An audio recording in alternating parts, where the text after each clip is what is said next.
interior, é o mês da fartura, do milho, do forró, São João, e na cidade de Alagoa Nova já é tradição a realização da Cavalgada da Fogueira. Em sua 15ª edição, o evento atraiu cavaleiros e amazonas de várias cidades da região.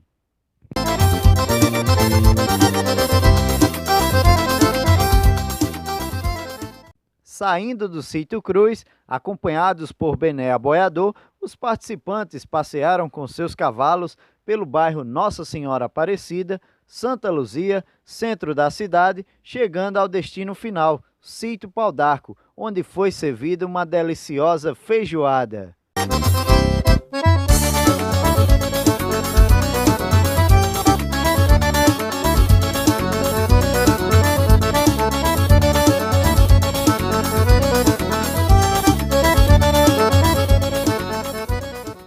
Adriano Birosca, organizador do evento, falou sobre a realização da cavalgada.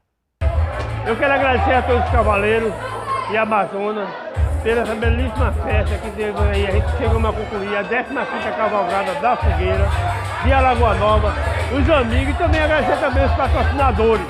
Todos os patrocinadores que patrocinaram, a Marinho no seu Borges, através de Júnior, Francinildo Sempre Verde, Antes Monteiro, a presença de todos os cavaleiros de Amazonas e também dos participantes, dos amigos dessa cultura alagoano-novegada. E já faço o convite para a próxima. Próxima cavalgada sempre é dia 17, dia 16, entendeu? Do próximo ano, se Deus quiser, junto. Chega de conversa, porque depois de todo este percurso, é hora de saborear a tradicional feijoada, acompanhada do melhor arroz da região. E sem esquecer da caninha brejeira.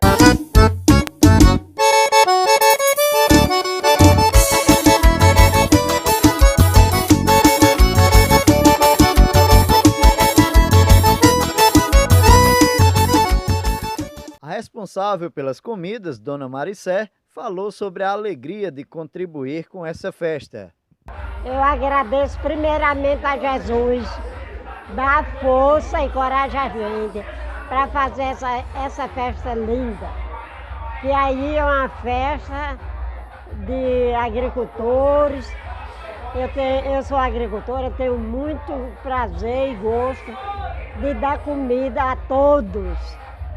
Já faz 15 cavalgadas, completou hoje 15 cavalgadas nesta casa.